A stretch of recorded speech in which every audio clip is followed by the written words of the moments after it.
Europe Midi.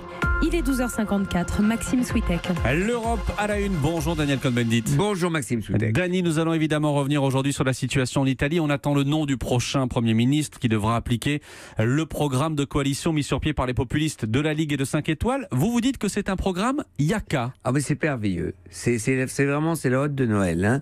Vous voulez quelque chose? Il y a un parti. Alors on va baisser les impôts, évidemment. Vous avez un revenu de citoyenneté, évidemment. On va réguler. On pourra partir encore plus tôt à la retraite. Tout va bien en Italie et tout le monde va payer. Alors où ils ont raison?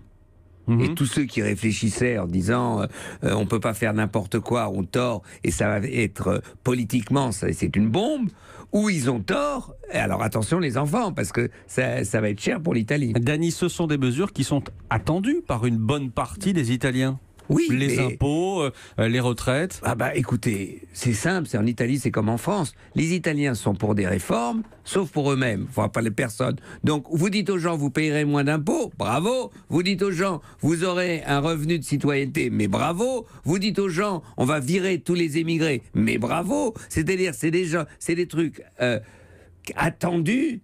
Mais personne ne sait comment on fait. Ils vont pas virer tous les émigrés. Alors, on peut discuter avec l'Europe, et l'Europe est fautive de n'avoir pas pris des réfugiés qui arrivaient à Lampedusa. Mais le n'importe quoi, le Yaka, vous allez voir que ça va être un tremblement de terre. L'Europe, justement, dans ce programme, il n'est pas question de sortir de l'euro. Est-ce que l'Europe est en danger pour autant ?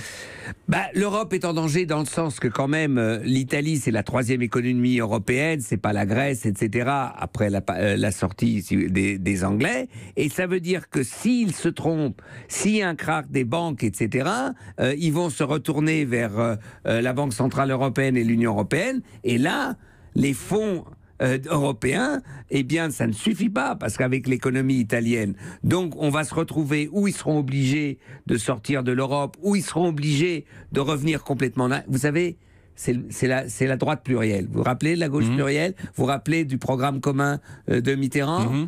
Mitterrand, ils ont promis tout à tout le monde, c'était le programme commun. Au bout d'un an, c'était la cata. On a appelé Delors, on a dit on continue à faire la même chose et on a fait le contraire.